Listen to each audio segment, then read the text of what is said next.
Vous regardez France 3 Rhône-Alpes, c'est l'heure de la voix est libre. Bonjour à tous et un grand merci pour votre fidélité. C'était ce jeudi, dans la plupart des départements, une scène à peu près identique à celle-ci. La majorité absolue étant de 14 voix, je déclare M. Guillotot élu à la présidence du Conseil général du département du Rhône. Ce que vous regardez, ce sont les images de l'élection du nouveau et tout premier président du Conseil départemental du Rhône, l'élu UMP Christophe Guillotot, qui est mon invité aujourd'hui. Bonjour à vous, monsieur Guillotot. Bonjour, merci de votre invitation. Christophe Guillotot, vous avez connu presque, je dirais, toutes les fonctions, tous les mandats autour de la politique. Colleur d'affiches, dites-vous. Vous aimez le rappeler, conseiller municipal à 25 ans, conseiller régional à 40 ans, suppléant d'un député, puis député à 45 ans, conseiller général à 50 ans, et puis, cette année, à 57 ans, vous êtes président du conseil départemental. Peut-être de rectifier. J'ai dû être élu à 23, et puis, je ne sais pas si vous avez dit conseiller régional. Oui, j'ai dit conseiller régional Voilà. à 40, oui, effectivement. J'ai lu récemment que vous placiez ce dernier mandat encore au-dessus. Sous-entendu, encore au-dessus du mandat de député. Ça veut dire quoi concrètement ? Lorsque vous êtes élu député, ce qui est un mandat important, vu le nombre de gens qui veulent se présenter, qui se présentent, c'est important parce que vous êtes un élu de la nation, mais une fois élu, vous êtes dans le système complet. Et que vous y soyez ou que vous y soyez pas, l'Assemblée, elle fonctionne.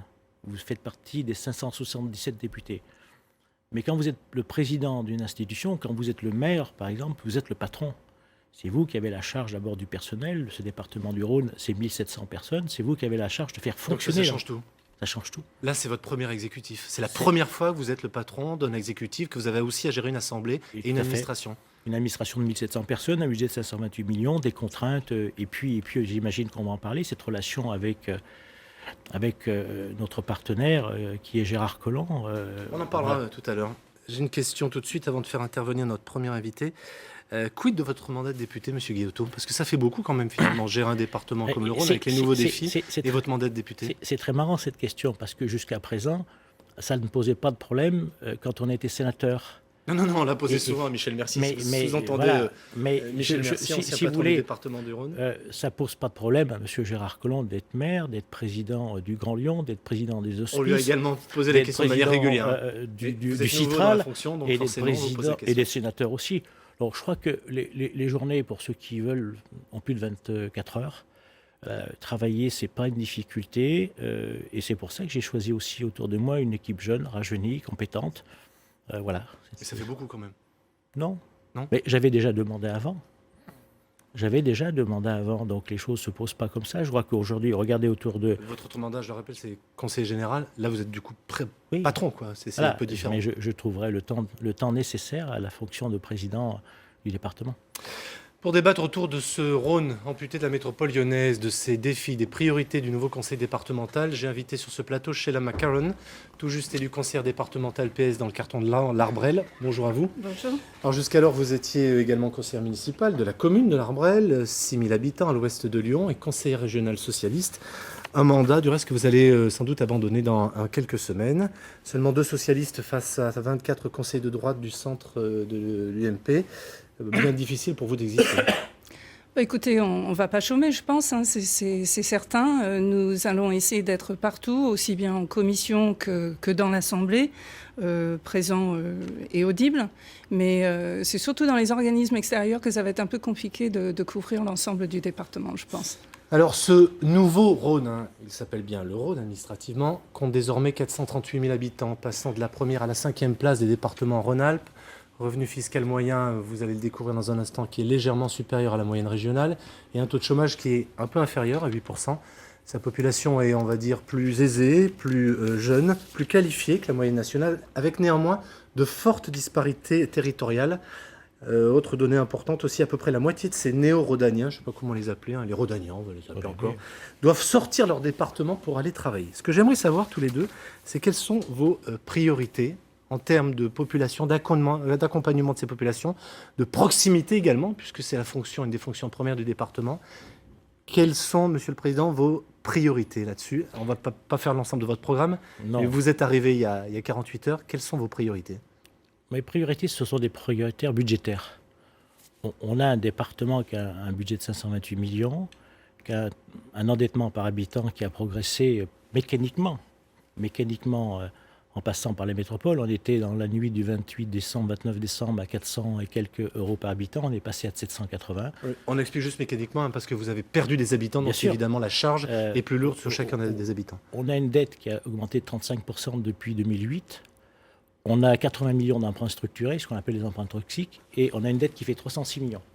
Bon, je crois qu'à partir de là, notre premier objectif, c'est qu'est-ce qu'on va pouvoir faire, et c'est pour ça que je veux lancer l'audit, je dirais, financière et organisationnelle de la maison, pour savoir qu'avec ce qu'on a dans la caisse, pardonnez-moi de parler comme ça, ce qu'on peut continuer à faire, ce qu'il faudra faire différemment, ou ce qu'on ne pourra plus faire. Ça, je crois que c'est la première des choses. C'est comme dans toutes les institutions, ce qui commande, c'est le budget. Du coup, ça voudra dire que votre capacité d'investissement sera extrêmement limitée. On a 160 millions de dépenses non obligatoires. 160 millions de dépenses non obligatoires. Et je crois que c'est là où il faudra aller chercher des choses qu'on ne pourra plus faire du tout et faire autrement. On a des choses dans ces dépenses obligatoires qu'on ne touchera pas, comme l'agriculture, par exemple, 7,5 millions. Ça, ce n'est pas des budgets énormes. Mais forcément, il faudra modifier certaines choses. Madame Macaron, vous, la minorité, c'est quoi votre priorité ? Je trouve que c'est intéressant ce que dit M. Guillotot, parce que d'abord, il parle de budget, il parle de chiffres. Et monsieur tient, avant de vous lâcher la présidence, parce qu'il a eu très peu de temps hier, en tant que doyen de l'Assemblée, c'est lui qui a surveillé les opérations de l'élection de M. Guillotot. Lui, il avait l'air de dire que finalement, l'outil le plus utile pour un élu, c'était la calculette. Et non pas, par exemple, le téléphone. Vous êtes tout de suite, certes, c'est le nerf de la guerre, vous êtes parti sur le budget, les capacités à investir, etc. Nous, on est plutôt sur une optique de qu'est-ce qu'on peut faire pour la population et après, on met les moyens selon les priorités politiques. Alors, je suis ravie d'apprendre les vôtres parce que, personnellement, je me serais présentée pour être présidente de l'Assemblée. Je pense que j'aurais quand même eu le respect pour les collègues que de présenter ma candidature.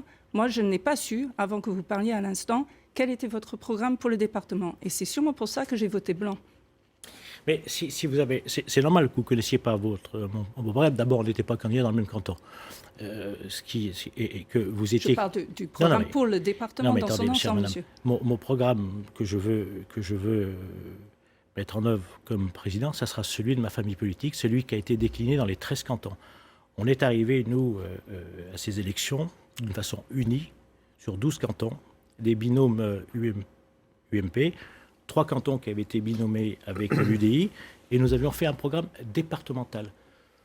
Considérant que nous n'étions pas dans une élection de village, dans une élection ordinaire, c'était une vision nouvelle pour ce département. Donc notre programme, il était le même de l'Arbrel jusqu'à Villefranche-sur-Saône, jusqu'à Genasse, en passant par Vaugneray. Voilà, c'était le même. Monsieur Guillotot, vous avez dit qu'il n'y aura pas d'augmentation d'impôts durant mon mandat. À périmètre constant de responsabilité, oui. Ça veut dire quoi ? Ça veut dire qu'aujourd'hui, grâce aux amis de Mme Macron, on ne connaît pas nos compétences. C'est la première fois, depuis que la République est la République, qu'on est candidat à une élection sans connaître les compétences. Nous ne connaissons pas aujourd'hui nos compétences. Elle a été votée en première lecture. Elle n'est pas définitivement nous sommes votée. Mais... L'Assemblée nationale n'a pas voté conforme au Sénat. Donc ça veut dire que sur ce... Il y aura une commission mixte paritaire et il y aura une commission mixte paritaire sur lequel donc, le texte sera adopté, sur lequel il y aura des recours, sur lequel il faudra des décrets d'application.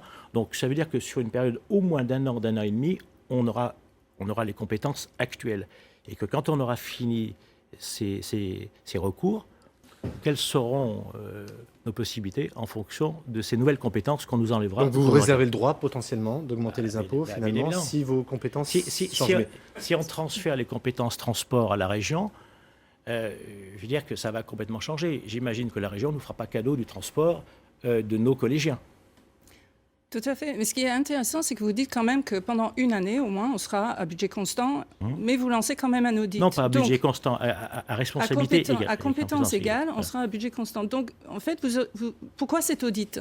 Parce que si vous dites que ça ne va rien changer, on sait où on va. Ou alors, vous avez fait des promesses de ne pas augmenter les impôts alors que vous ne saviez pas l'héritage que vous aviez. Chère madame, quand on arrive aux responsabilités dans une collectivité, je crois que c'était le cas à Tarare, qui était géré par un ami politique à vous.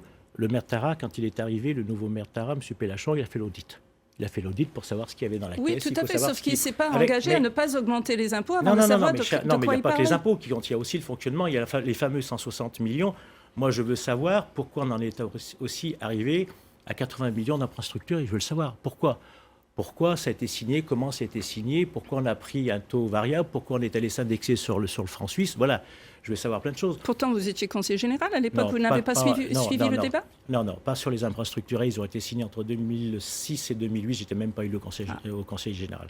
Et voilà, donc je suis pas Mais fautif. vous y étiez sous la dernière mandature, on est bien d'accord. C'est Oui, quelque chose du reste que vous avez régulièrement dénoncé. Oui. Ça, comme Mais- la garantie d'emprunt au Stade des Lumières, Ce que j'ai pas voté, le musée des Confluences, que j'ai aussi pas voté, également, que vous n'avez pas voté. que j'ai pas voté, pour lequel j'ai voté contre. J'ai pas voté contre le musée en lui-même.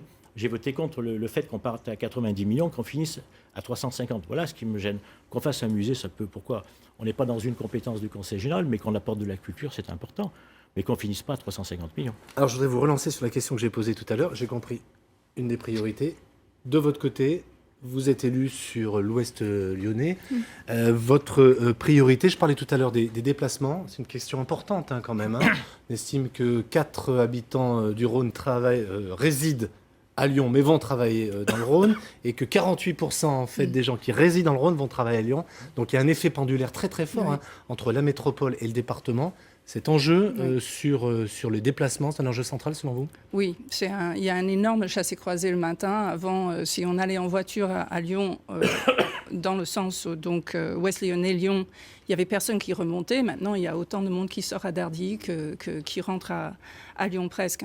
En termes de dossiers à suivre, nous, sur le canton de l'Arbrel, bien sûr, on est bien intéressés par le devenir du dossier de la déviation.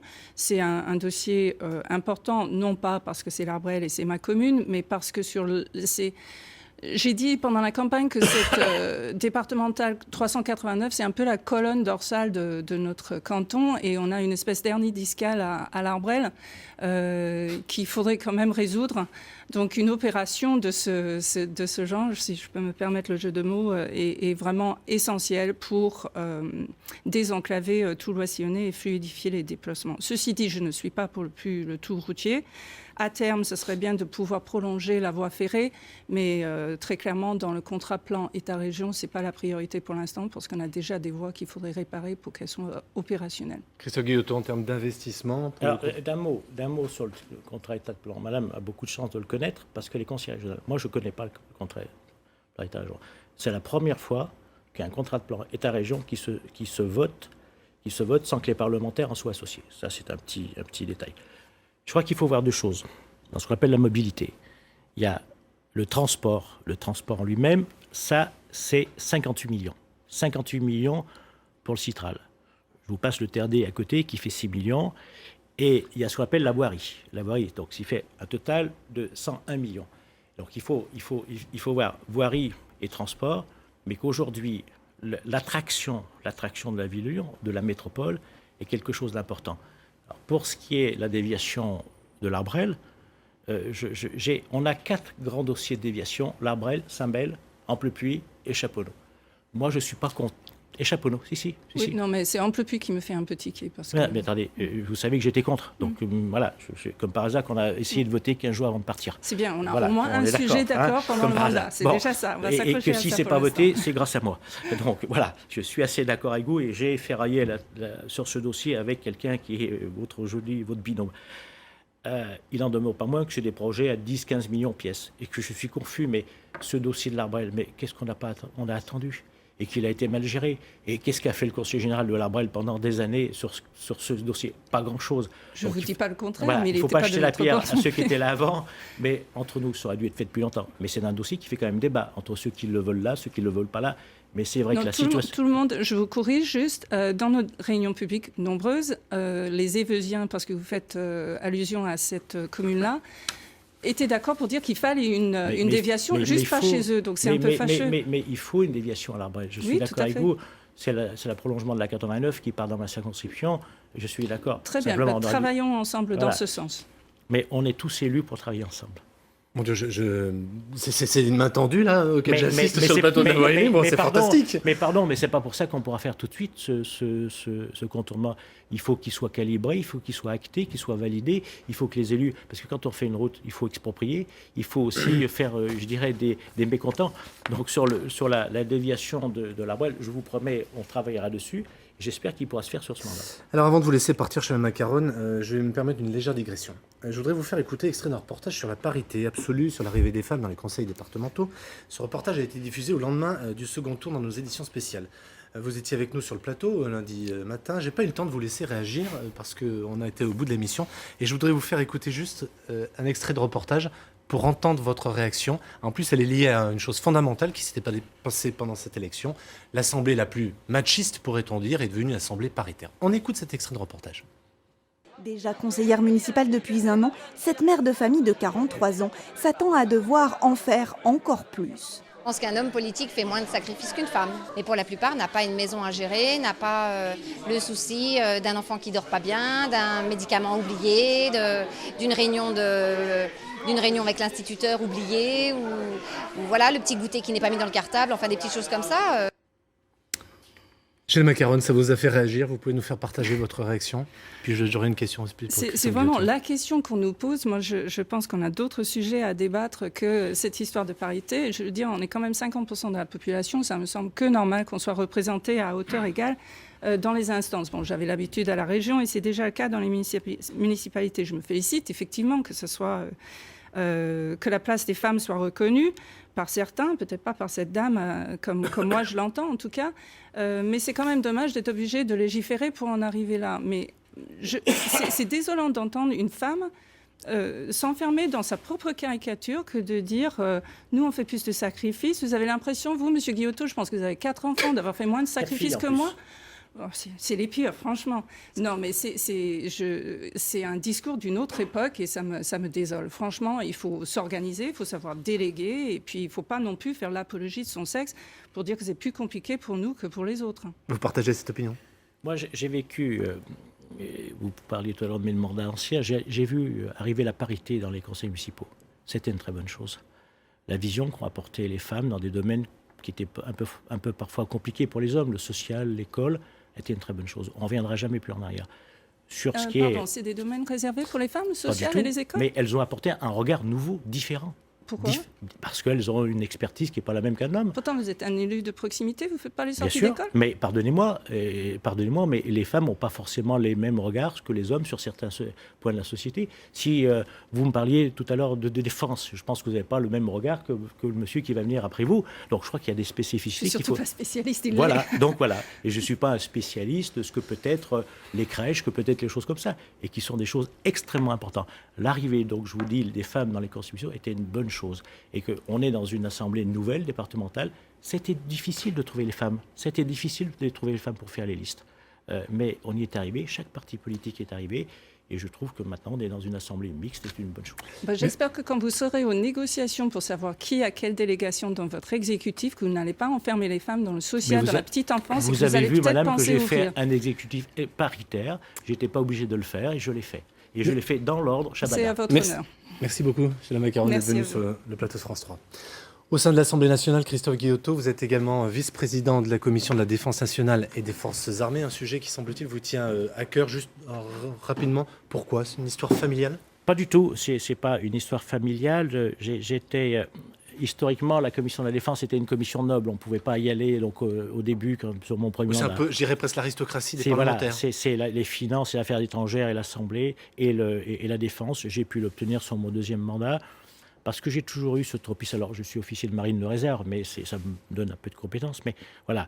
Mais c'est la France, c'est la nation, c'est le drapeau. C'est des hommes et des femmes qui sont engagés au quotidien pour nous soutenir, voilà. Alors pour parler de l'armée, j'ai invité ce matin Laurent Attard-Bérou. Il est cofondateur et président de la FNAM-OPEX, la Fédération nationale des anciens des missions extérieures, qu'on appelle aujourd'hui Opération extérieure OPEX. Elle a été fondée il y a tout juste 30 ans par 3 anciens militaires lyonnais. Bonjour Monsieur Attard-Bérou, je précise que vous êtes un ancien militaire, que vous avez servi au Liban en 1982 parmi les casques bleus, c'était la mission de la FINUL à l'époque. Vous avez été blessé également grièvement au bout de 6 mois. La FNAM, ce sont 6 000 adhérents. On va dire que c'est devenu un interlocuteur un peu incontournable aujourd'hui des pouvoirs publics. Dites-moi, la France a été condamnée par la Cour des droits de l'homme en raison de l'interdiction absolue des syndicats dans l'armée. Je voudrais avoir votre position les uns les autres. 1, sur la question de la liberté d'expression des militaires. 2, sur la question du droit à se syndiquer. Laurent Interbérou. Je crois que les militaires donc, sont des citoyens comme donc, tout un chacun et qu'ils ont le droit aussi donc, de s'exprimer. Comment pourrait-on refuser donc, aux militaires le droit de s'exprimer alors qu'on leur accorde le droit donc, de porter les armes donc, pour la France ? Donc ça, si vous voulez, la liberté d'expression, oui, donc au sein de la population. Par contre, l'aspect donc syndical, donc ça serait donc un petit peu plus compliqué. Un syndicat donc dans la défense serait compliqué donc à mettre en place. Puis j'aurais donc un exemple quand il y a un fait divers. Donc on voit donc un policier donc intervenir et on voit donc le nom de son syndicat. Quand un militaire ou un gendarme donc intervient, il intervient en tant que gendarme ou en tant que militaire. Voilà, donc ça, je crois que c'est la grande différence, et c'est pour ça que l'armée ne peut pas avoir donc de syndicat. Je précise que vous toussez pas à cause de cette discussion. Non, pas du tout. C'est les excès de discours dans la campagne électorale. Je crois que je partage complètement les avis de M. Interbérou, qui connaît bien la défense. Les possibilités d'expression dans l'armée sont nombreuses. Elles sont organisées du bas jusqu'en haut, et les dernières commissions dans lesquelles peuvent s'exprimer les militaires se font avec le ministre. Commission paritaire, où les militaires désignent, votent pour le représentant et qui parlent en leur nom dans chaque... Moi, je ne suis pas pour la syndicalisation à outrance. Mais l'association professionnelle qui est envisagée, c'est quelque chose qui, semble-t-il, conviendrait mieux ? On veut toujours faire dans le politiquement correct. Donc, en gros, c'est un changement de mot qui ne veut rien dire, selon vous. Voilà, c'est un syndicat déguisé. Voilà. Bon, alors je voudrais qu'on parle de votre association, surtout du combat que vous menez. Je vais le résumer ainsi. Vous vous chargez, on va dire, de défendre les intérêts des soldats qui sont partis en opération extérieure et qui sont revenus ensuite, et notamment pour la question importante du suivi médical pour tous ceux qui sont blessés, par aussi du suivi psychologique. Je pense à ce qu'on appelle aujourd'hui le stress post-traumatique, et puis aussi de la réinsertion sociale. Une chose qui a été importante que vous avez obtenue au bout de 30 ans, c'est la carte du combattant. Il a fallu 30 ans pour convaincre les hommes politiques d'accorder la carte du combattant aux anciens des opérations extérieures. Il a fallu déjà donc, 30 ans donc, pour que les hommes politiques, comme donc, la population, se rappellent et trouvent donc une nouvelle génération, puisque depuis 69, nous servons donc en opération extérieure, et qu'il a fallu convaincre, qu'il a fallu donc faire voir donc à tout le monde que les militaires servaient encore donc la France donc à l'extérieur, et que il fallait donc les reconnaître. Les reconnaître, c'était comment ? C'était pas uniquement donc les envoyer, c'était donc les reconnaître dans leurs droits, leur donner donc un statut donc après donc leur service. Voilà, c'était donc la carte du combattant. En 2 mots, la carte du combattant, ça apporte quoi ? Ça apporte donc déjà une reconnaissance donc morale, mais ça apporte aussi donc un statut pour permettre d'avoir donc une pension, pour permettre donc d'avoir des droits donc à la reconversion. Donc c'est ça donc si vous voulez, c'est le côté, l'aspect donc juridique. Monsieur Guillotot, alors on va juste raconter l'histoire très très brièvement. Vous aviez fait une proposition de loi effectivement pour la reconnaissance de cette carte de combattant. Oui. Elle a été ensuite introduite dans le cadre notamment du collectif budgétaire, en tout cas le projet de loi de finances. Tout à fait. Vous l'avez pas voté ? J'avais été l'auteur de la proposition de loi justement pour reconnaître, et à deux voix il m'a manqué. En fait, c'était une astuce du gouvernement qui ne voulait pas que ça soit une initiative parlementaire de droite. Et du coup, vous ne l'avez pas voté après dans le cadre... Ils l'ont repris, je n'ai pas voté le budget. Le budget. Ils l'ont repris pour eux. L'important, c'est que ça soit dans le dispositif, parce qu'au-delà de la reconnaissance, c'est aussi la retraite, c'est l'accès au système mutualiste. Et je crois qu'on avait avec nos anciens combattants OPEX, c'est ça, quelque chose, pas un droit à réparation, mais un droit à reconnaissance. Et c'est vrai qu'on a attendu trop longtemps. On pouvait le faire. La difficulté que nous optait le gouvernement, c'est que c'est un coût. C'est un coût. Donc, la difficulté ou l'avantage pour un gouvernement des anciens combattants, c'est un budget qui se réduit en nombre de ressortissants d'année en année. Donc, à un moment où ils pouvaient le faire financièrement, ils l'ont fait. On en profite, on avait préparé une carte pour vous montrer effectivement les sites sur lesquels aujourd'hui se trouvent des soldats français. Ils sont assez... Il y en a plusieurs, effectivement, notamment répartis, je dirais principalement en Afrique, pas seulement. Aussi en Irak, vous les voyez, hein, donc l'Irak, je les regarde Liban. en même temps, et c'est quasiment des sites sur lesquels je suis allé partout. Donc, j'ai une question, parce que ça m'a étonné. Je vous l'ai même demandé, monsieur Attard-Berrou. Depuis 63, combien de soldats français sont morts en opération extérieure? Et alors là, c'est incroyable. Ce qui est incroyable, c'est qu'on n'arrive pas donc à trouver donc le chiffre donc exact. Ce qui est incroyable, c'est qu'on n'arrive pas donc à retrouver donc les familles de ceux qui sont morts donc il y a déjà quelques années. Ouais, vous avez même vous des médailles aujourd'hui qui vous ont été données par les Nations Unies pour des anciens casques bleus français qui sont bâtis, et vous les avez encore parce qu'en fait on ne sait pas où sont la famille. Qui nous ont pas été données, donc elles ont été données donc à la France donc et au ministère de la Défense, et on a donc une difficulté, c'est de retrouver donc les familles. Je crois que je voudrais juste revenir donc sur l'aspect donc reconnaissance. La bataille donc juridique qu'il a fallu donc mener donc pour la reconnaissance est un petit peu en décalage par rapport donc à ce qu'on sert ou quand on vit donc en tant que militaire. On donne le maximum. On ne va pas essayer donc de penser donc à la reconnaissance ou de penser donc à un calcul politique. Et on s'aperçoit quand on arrive donc à l'Assemblée nationale et au Sénat qu'en fin de compte donc tout est politique. Je crois que peut-être il y a des moments où la nation devrait se retrouver autour donc de certaines valeurs et notamment donc leurs parlementaires. Et c'est ce qui nous a fait mal dans ce travail, c'est que tous ne se sont pas retrouvés et quelque part donc un petit peu schizophrènes. Je ne sais pas si tout est politique, mais tout est budgétaire. Tout est budgétaire. Donc, ce qu'optaient à l'époque les gouvernements successifs, c'était que le coût. Voilà. Le budget des anciens combattants n'est pas un énorme budget et qu'il faut à travers celui-ci faire fonctionner les ONAC, faire fonctionner... On a beaucoup de veuves, les anciens combattants. L'Office national des anciens combattants. L'Office national des anciens combattants. Le devoir de mémoire qui coûte, voilà. Et c'était ce qui. Moi, je suis ravi que cette disposition, puisque je voulais la mettre avant, donc voilà, je ne suis pas suspect là-dessus. Est-ce que, M. Guillotot, le fait de requérir 10 000 militaires pour assurer une mission de sécurisation intérieure, ça vous pose problème? Ah non, parce que j'étais, je crois, le seul parlementaire à passer du temps avec les militaires sur le terrain ici à Lyon, avec le général Chavancy il y a quelques jours. On a quelque chose qui est problématique, c'est le coût. C'est un dispositif qui est en diminution, hein, on le diminue. Voilà. Ce que je ne voudrais pas, c'est que ce dispositif s'arrête d'un seul coup. On a donné des signaux forts en termes de présence militaire. Et ce n'est pas forcément à nos militaires de faire tout le travail. Voilà, c'est ce que je veux dire, c'est qu'on a mis les moyens, on a mis les militaires dans la rue parce que la France avait subi un traumatisme. Ce que je ne voudrais pas, c'est que cette sécurité s'arrête lorsque nos militaires partiront. Il y a aussi on a quand même donc des difficultés. La France n'est pas le pays du coût, c'est aussi donc le pays des valeurs, c'est aussi donc le pays donc de l'espoir, et on ne doit pas tout réduire donc à Bercy ou donc à l'argent. Il y a aussi donc à redonner donc un sens donc à notre pays et donc réellement donc une action. Les militaires donc l'ont, mais il faut aussi regarder donc comment ils vivent donc leur carrière, comment en opération on peut comprendre, mais même en France donc ils sont donc dans des conditions pas très donc faciles. Est-ce que certains corps de métier donc accepteraient de vivre comme ils vivent donc en caserne et dans l'état donc de leur caserne? Et c'est pas qu'un problème donc de coût, c'est aussi un problème de respect donc des hommes.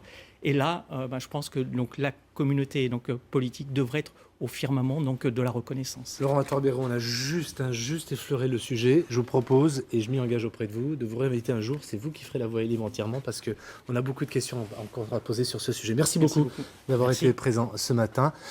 Eh bien, maintenant, c'est l'heure du flash de midi, avec un peu de retard, présenté par Paul Satis. Bonjour à tous. 4 adolescents mis en examen, soupçonnés de vouloir commettre un attentat contre une mosquée de Montélimar dans la Drôme. Ces jeunes sont scolarisés dans un lycée militaire isérois, l'école des pupilles de l'air à Montbonneau-Saint-Martin. Tous élèves de première, ils ont été mis en examen pour association de malfaiteurs et laissés libres sous contrôle judiciaire. Stéphane Lippert y reviendra plus en détail dans l'édition nationale à 12h30. Autre affaire révélée par Le Progrès dans son édition de ce matin, l'histoire assez incroyable de 2 employés d'une société de nettoyage qui avaient découvert un magot de plus d'1 million d'euros. Ils étaient tombés sur les billets en remettant en état le domicile de 2 vieilles dames, 2 sœurs, décédées à quelques jours d'intervalle dans leur maison de Bron. Depuis 2 ans, ils cachaient l'argent, mais la police a fini par remonter jusqu'à eux et à les arrêter. Ils ont été mis en examen hier pour vol en réunion. Le dernier tronçon de l'autoroute A89 Clermont-Lyon devrait être ouvert fin 2017. Il manque 5 km pour relier l'A89 à l'A6. Ce petit tronçon dans un secteur très urbanisé qui amènera du trafic sur une autoroute déjà saturée faisait polémique. Mais c'est oui finalement. Manuel Valls a signé hier le décret d'utilité publique qui va ouvrir la voie aux travaux. Le foot et l'AS Saint-Etienne passaient bien près d'un gros coup hier en ouverture de la 31e journée de Ligue 1. Les Verts ont mené à Monaco avant de se faire rejoindre. Jean Perrier. Dommage, on a manqué de culot. Même s'il estime que ce nul est un bon résultat, Christophe Galtier, c'est aussi que ses joueurs sont passés à côté de l'exploit, leurs nombreux tirs passant eux à côté des buts monégasques. Entre le 4e et le 5e, concentrés sur le sprint final du championnat, entre les deux meilleures défenses de Ligue 1, on ne s'attendait pas à un festival offensif. Mais les supporters stéphanois auront au moins vu 2 buts splendides. Le premier, un peu après l'heure de jeu, était pour leur équipe. Franck Tabanou voyait son centre côté gauche repris de la tête par Mevlut Erding. L'attaquant international turc est en forme et supplée l'absence du buteur Gradel. Mais cet avantage, les Verts ne le garderont que quelques minutes. Ils ont manqué de culot. Ils ont sans doute aussi manqué de métier, celui qui permet de tenir suffisamment longtemps un avantage pour finir par faire douter l'adversaire. Mais 6 minutes plus tard, Monaco, dans une action miroir du but stéphanois, égalisé. 1-1, comme au match aller entre deux formations qui vont rejouer dès le milieu de semaine, l'ASM pour un match en retard du championnat, la SSE mercredi, demi-finale de la Coupe de France face à Paris, au Parc des Princes. Cet après-midi, il y a là aussi un gros coup à réaliser. Les Lyonnais se déplacent à 17h en Bretagne, à Guingamp. Ils espèrent profiter du choc Marseille-PSG de demain soir pour reprendre les commandes de la Ligue 1. Dans le Progrès ce matin, le président Aulas estime que le titre est inéluctable pour Lyon. La voie est libre continue avec Olivier Michel et son invité Christophe Guillotot. Retour pour le Face à l'actu de la Voie est libre avec notre invité Christophe Guillotot, président du conseil départemental du Rhône et député UMP de ce même département. Vous avez constitué votre équipe à peu près paritaire, je dis à peu près paritaire, hein, 7 vice-présidents, 4 hommes et 3 femmes, 5 UMP et 2 centristes. Juste une petite question, j'étais assez surpris, vous avez une vice-présidence dédiée aux questions agricoles. A priori, c'est pas une compétence du département. Pourquoi ? Pas un gros budget non plus dans votre département. 7,5 millions. Je vais avoir 7,5 millions sur 528. 528. Alors quand on enlève les frais de fonctionnement, ça fait 400 et quelques. J'ai une vice-présidente. J'aurai une femme que j'ai choisie avec les responsables agricoles. Une centriste. Oui. Une proche de Michel Mercier. Sa suppléante du canton de Tizy. Donc ça vous donne...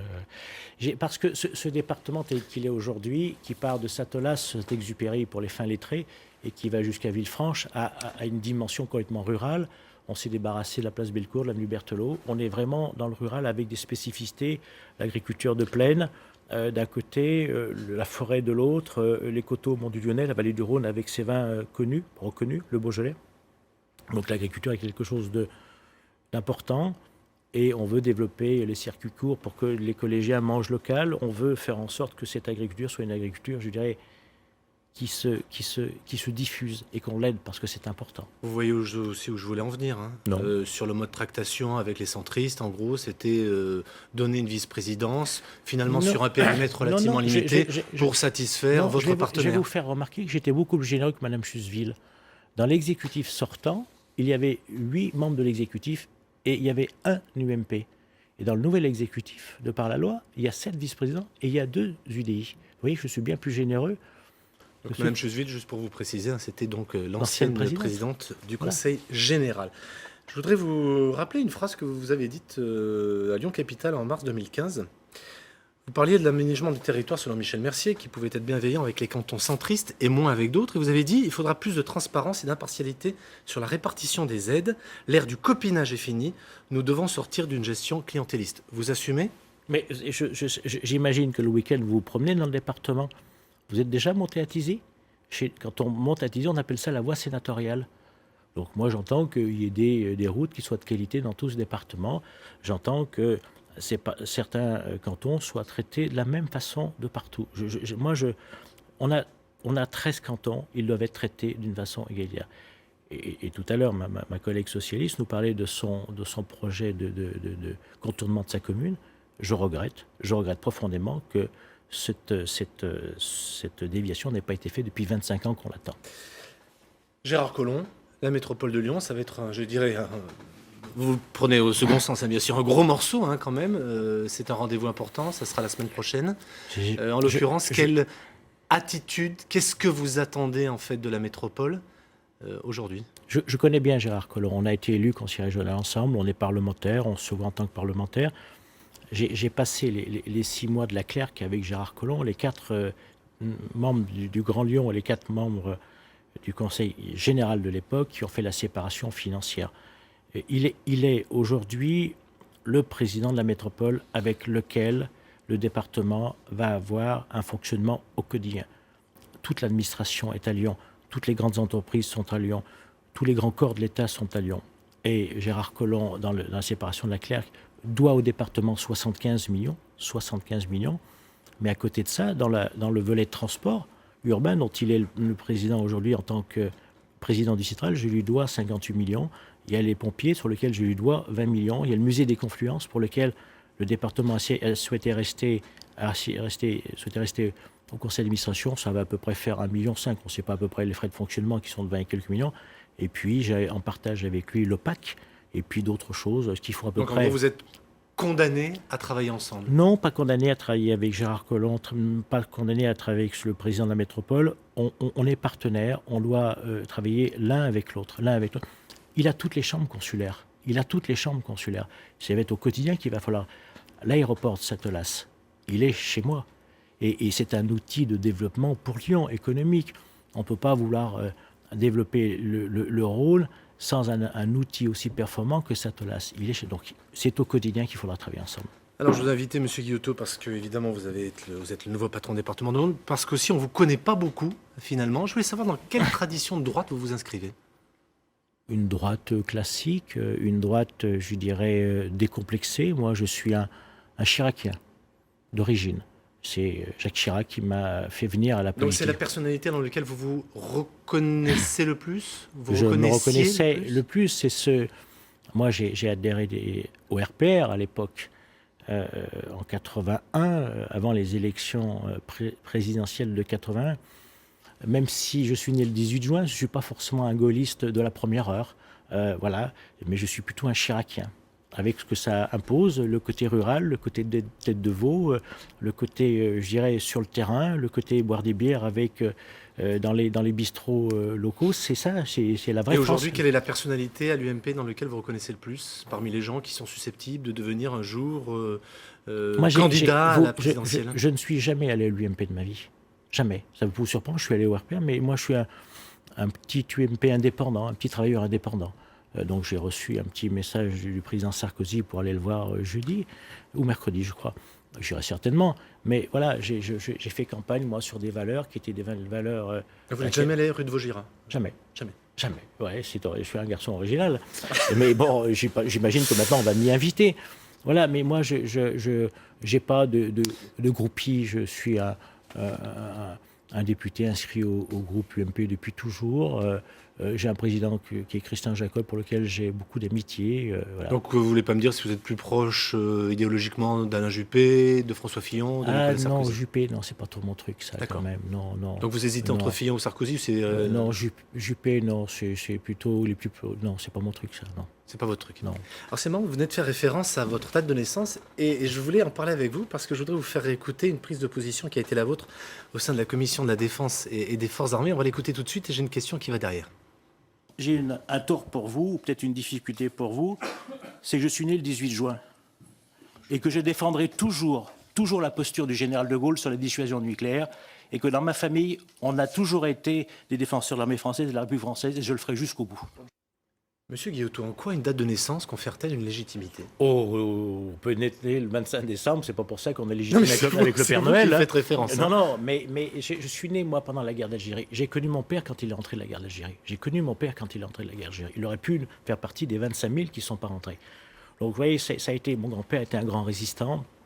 C'est peut-être ce qui fait qu'aujourd'hui, je suis à la commission de la défense, cette fibre du drapeau française qui, quand j'entends la Marseillaise, ça me fait encore quelque chose. Certains ne savent même pas chanter la Marseillaise. Moi, j'ai appris à l'école laïque de la République avec mon instituteur à chanter la Marseillaise. Donc voilà. Et quand ça ne vous empêche pas d'être des patriotes ou aimer la nation française, hein, de pas savoir non plus la Marseillaise. Chacun aime la République à l'aune de ses convictions. Moi, les miennes sont ancrées. Voilà, je ne rate pas un 11 novembre. Pour moi, les noms de ma famille sont sur les monuments aux morts. Voilà. Alors, j'ai consulté votre profil sur le site de l'Assemblée nationale et forcément maintenant on voit notamment un certain nombre de choses sur la déclaration d'intérêt d'activité. Et j'avais une question à vous poser là-dessus. J'ai vu que une proche de votre famille, en l'occurrence votre fille, était votre assistante parlementaire, elle l'est toujours. Oui. Est-ce que c'est quelque chose qu'on vous a reproché ou qu'on sûr. pourrait vous reprocher dans le sens, vous critiquez un système qui était avant le système, on va dire, Michel Mercier, plutôt, vous le dites vous-même, un clientéliste, et vous employez votre fille comme assistante parlementaire. Ma fille est 2 fois plus bardée de diplômes que moi, elle a fait Sciences Po. Elle a fait Sciences Po et quand elle est sortie de Sciences Po, elle avait cette difficulté de trouver un emploi. Et j'ai pris avec moi, alors c'est certainement celle que je paye le moins, qui travaille le plus. Et lorsque j'ai un communiqué de presse à faire un samedi et un dimanche, c'est elle qui le fait. Ma fille est une de mes collaboratrices, comme beaucoup d'hommes politiques emploient quelqu'un. Oui, vous n'êtes pas le seul. Vous n'êtes pas le seul, mais c'est vrai que la question la pose pas si souvent que ça et ça peut choquer l'opinion publique. Alors j'assume. Elle a un contrat de droit précaire, qui est contractuel avec mon temps de mandat. Peut-être qu'en 2007, elle sera au chômage. Mais puisque vous me parlez de ça, j'ai eu le plaisir de voir dans cette campagne électorale justement cette déclaration. Et que mes adversaires l'ont sorti et l'ont diffusé, j'ai continué. Vous voyez, ça, c'était aussi le... Alors, pour le coup, que ça soit bien clair, vis-à-vis des téléspectateurs, je n'étais pas au courant de ça, en l'occurrence, que ça avait été utilisé contre vous. Et c'est là où on a été dans la perversité de cette loi.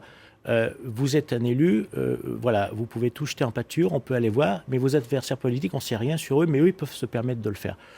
Par bon des dames, je ne dirais pas qui l'a fait, comme j'avais 2 adversaires qui ont refusé de me soutenir au 2e tour, qui étaient au 1er tour, vous en trouverez un sur les 2, forcément. Alors vous allez voir, je vais prendre un chemin assez détourné. J'ai aussi consulté votre réserve parlementaire, vous savez, cette subvention d'État qui est destinée à soutenir des investissements de proximité, c'est à peu près 130 000 euros par député.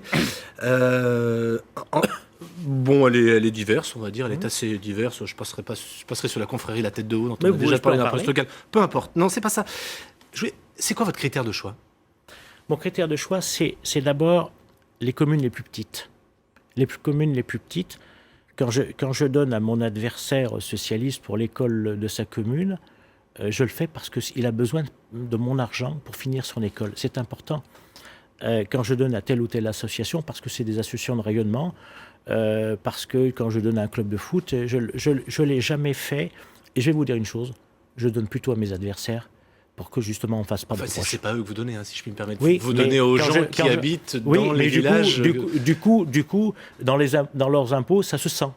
Ça se sent. Quand j'apporte 5 000, 10 000 euros sur un projet d'une toute petite commune, c'est extrêmement important. Et j'ai des communes qui ne peuvent pas finir leur projet, parfois, quand le député ou le sénateur n'intervient pas. Vous donnez notamment pour la rénovation de restaurants scolaires, et vous allez voir là la question. Quelques jours avant le 1er tour, Nicolas Sarkozy donc, a dit pas de repas de substitution pour les enfants musulmans lorsqu'il y a du porc à la cantine. Je veux savoir cette question-là, quelle est votre position? C'est à la fois le choix du timing qui a été critiqué par certains de vos collègues à l'UMP, et puis sur le fond. Sur le timing, alors je ne sais pas, est-ce que c'est une coïncidence électorale? J'ose espérer que non. Je sais bien on n'est pas totalement naïf non plus, monsieur Guillotot. Moi, je le suis encore. C'est beau d'être naïf, surtout quand on est jeune. Voilà, c'était pas utile de lancer ce débat. Je crois qu'il y a plusieurs formules pour permettre aux enfants de se restaurer normalement. On considère que les enfants qui doivent avoir un régime parce qu'ils ont telle ou telle difficulté alimentaire, on doit le faire. Je pense qu'aujourd'hui, ceux qui ne souhaitent pas de telle ou telle nourriture, on doit pouvoir leur proposer autre chose. Quand j'étais enfant, on m'a beaucoup nourri au carré de poisson, ça m'allait très bien. On peut le proposer dans les écoles. Il nous reste 3 minutes et j'avais une question sur un thème qui est important, je trouve, c'est la loi sur le renseignement. Oui. Gros débat, alors pas à l'Assemblée nationale, puisqu'elle a été examinée en commission des lois extrêmement rapidement. Oui. Elle sera en plus examinée en procédure accélérée, c'est-à-dire une lecture à l'Assemblée nationale et une lecture au Sénat, c'est tout. Oui. Beaucoup s'insurgent contre l'aspect liberticide, Ils ont tort. Atteinte aux libertés fondamentales, l'espionnage. On a même lu il y a quelques jours dans le New York Times qui ne peut pas être taxé d'un journal de gauche par les Américains qui connaissent bien la question depuis le Patriot Act. Quelle est votre position là-dessus? Alors, il se trouve que c'est un texte sur lequel j'ai beaucoup travaillé. Je suis un des députés qui travaille le plus sur le renseignement. Voilà, cette loi est absolument nécessaire pour aller pénétrer dans les ordinateurs, pour faire les écoutes, pour mettre les balises. On ne peut pas continuer comme ça. On est dans une vraie guerre aujourd'hui, avec certains qui considèrent qu'avec des moyens électroniques, parfois de l'étranger, peuvent tout faire. On a vu ce que ça a donné sur nos Monsieur territoires. Guillotot, pas de juge. Pratiquement pas de juge qui intervient au début. Et puis un pouvoir que- donné au parce Premier que- ministre, parce que- à l'exécutif, qui est Parce considérable. qu'on est dans l'urgence parfois, lorsqu'on a tel ou tel personnage qui revient, suivre un jeune qui revient, je dirais, du djihad, c'est entre 12 et 25 personnes qui le surveillent. Entre 12 et 25 personnes qui doivent le surveiller, nuit et jour, sur les traductions, sur les choses comme ça. Il faut qu'on ait les outils électroniques, les balises nécessaires. Il faut Qu'est-ce qui empêchera, M. Guillotot, de surveiller un syndicaliste, de surveiller un adversaire C'est pas- politique, un- de surveiller une entreprise étrangère, peut-être mais aussi également sur le territoire? Un syndicaliste, il ne va pas faire le djihad. Il y a des réseaux terroristes en France qui sont, je dirais, constitués. On le sait, dans le Rhône, ça existe. Dans la France, ça existe. Le premier terroriste de France, il était à Avonuré, il s'appelait Khaled Kelkal. Tout le monde peut être touché par ce genre de choses. L'affaire Mera, on l'avait tracée depuis des mois, on savait où elle était, on l'a perdue parce qu'on n'avait pas les moyens nécessaires derrière. Je crois que là-dessus, moi, j'accompagne complètement ce texte. Je voterai ce texte. Et j'aurais été de moi. On aurait dû aller beaucoup plus loin. Ok, beaucoup plus dernière loin. question en 30 secondes, s'il vous plaît. Des primaires à l'UMP, des primaires ouvertes, c'est la bonne méthode pour désigner votre champion pour les élections présidentielles, élections présidentielles 2017? De toute façon, je ne sais pas quelle est la bonne méthode. De toute façon, il faudra aller sur des primaires, qu'on se détermine. Celle ou celui qui sortira des primaires, tout le monde devra être derrière lui. Parce qu'autrement, c'est un deuxième tour sans nous. En plus, si je puis dire, Lyon a été un peu précurseur, hein, puisqu'on se souvient que la Oui, désignation Lyon, du candidat Paris, municipal s'est faite à Lyon. voilà, je crois selon ce que principe-là. à l'époque, quand les socialistes sur l'ancien CEPTA avaient lancé les primaires, tout le monde avait rigolé. Ils ont réussi, ils ont démontré que techniquement c'était faisable. Je crois qu'il faut qu'on s'y plie. Alors qu'elles soient ouvertes ou fermées, il faut que ça se termine de se caler. Si tout le monde est d'accord, elles seront, je ne sais pas comment elles seront, mais il faut y aller. Merci beaucoup, Christophe Guillotot, d'avoir Merci. participé à La Voix est libre. Merci également à Adrien Goura, Donès, Pascal Donneau, Stéphane Trantzou et toute l'équipe en régie, derrière les caméras et le service de documentation France 3 Rhône-Alpes. Bernard Péin a réalisé cette émission. Maintenant, rapidement, les programmes de tantôt, comme on dit en Belgique. C'est assez étonnant car on va parler de figures politiques de droite, notamment à 15h20, France 3, documentaire sur les frères Léotard, Philippe le comédien, décédé il y a 13 ans, raconté par François, l'ex-maire de Fréjus et l'ex-maire du Parti républicain. Et puis, une heure plus tard, Chronique d'en haut sera consacrée à un homme politique né à Lyon. Vous l'avez peut-être connu, du reste, Christophe Guillotot. Il s'agit de Pierre Mazot, député RPR de Haute-Savoie et grand professionnel de l'alpinisme. La semaine prochaine, c'est une socialiste qui sera là avec Paul Satis, Sylvie Guillaume, députée européenne. Très bonne journée à tous.